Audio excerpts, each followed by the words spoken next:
கடந்த வாரம் ஸ்ரீ கம்பாங்கனில் உள்ள ஃப்ளூ வாட்டர் எஸ்டேட்டில் நிர்வாணமாக கண்டெடுக்கப்பட்ட விற்பனை பெண் கொலை செய்யப்பட்ட வழக்கில் 4வது சந்தேக நபரை போலீசார் கைது செய்துள்ளனர். சர்டாங் OCPD உதவி ஆணையர் முகமது ஃபாரித் அகமது கூறுகையில், சமீபத்திய சந்தேக நபரான 30 வயதுடைய பெண் செராசின் தாமான் காசில் ஃபீட்டில் பாதிக்கப்பட்டவரின் வீட்டு தொழிலாளி ஆவார். விசாரணைக்கு உதவுவதற்காக நேற்று நவம்பர் 2ஆம் தேதி வேலையில்லாத பெண் சர்டாங் CID-யால் கைது செய்யப்பட்டதாக அவர் கூறினார். இதுவரை நாங்கள் 4 பேரை கைது செய்துள்ளோம் என்றும், கடந்த அக்டோபர் 31ஆம் தேதி 24 முதல் 30 வயதுடைய 3 ஆண்கள் கைது செய்யப்பட்டனர். அவர்களில் கொலையுண்டவரின் முன்னாள் காதலன், அவரது வளர்ப்பு சகோதரர் ஆகியோர் அடங்குவர் என்று அவர் கூறினார். விசாரணைக்கு உதவ முடியும் என்று நம்பப்படும் பல நபர்களை போலீசார் இன்னும் தேடி வருவதாக ACP ஃபாரித் மேலும் கூறினார். இருப்பினும் விசாரணையை பாதிக்கக்கூடும் என்பதால் இந்த கட்டத்தில் கூடுதல் விவரங்களை நாங்கள் வெளியிட முடியாது என்று அவர் கூறினார்.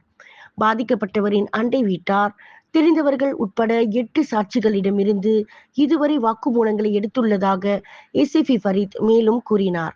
3 ஆண் சந்தேக நபர்களுக்கான தடுப்பு காவல் உத்தரவை நீட்டிக்க நாங்கள் விண்ணப்பிக்கிறோம் என்றும், அவர்களின் முதல் 5 நாள் தடுப்பு காவல் இன்றுடன் முடிவடைகிறது என்று அவர் கூறினார். கொலையுண்டவர் அல்லது வழக்கு பற்றிய தகவல் தெரிந்தவர்கள் அருகிலுள்ள காவல் நிலையம் அல்லது சர்டாங் மாவட்ட காவல் தலைமையகத்தை 038807 என்ற எண்ணில் தொடர்பு கொள்ளுமாறு அவர் வலியுறுத்தினார்.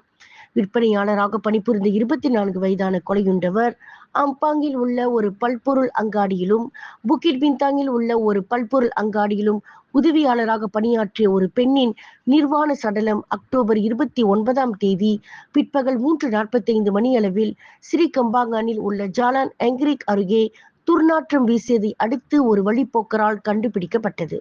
கொலைக்கான தண்டனை சட்டத்தின் பிரிவு 302 கீழ் இந்த வழக்கு விசாரிக்கப்படுகிறது. விலையில் மேலும் செய்திகளை தெரிந்து கொள்ள கீழே இருக்கும் பெல் பட்டனை அழுத்துங்கள். உங்கள் ஆதரவை வெளிப்படுத்த லைக் மற்றும் ஷேர் செய்யுங்கள். தொடர்ந்து விண்வெளியுடன் உங்கள் பயணத்தை தொடர்ந்திருக்க சப்ஸ்கிரைப் செய்யுங்கள்.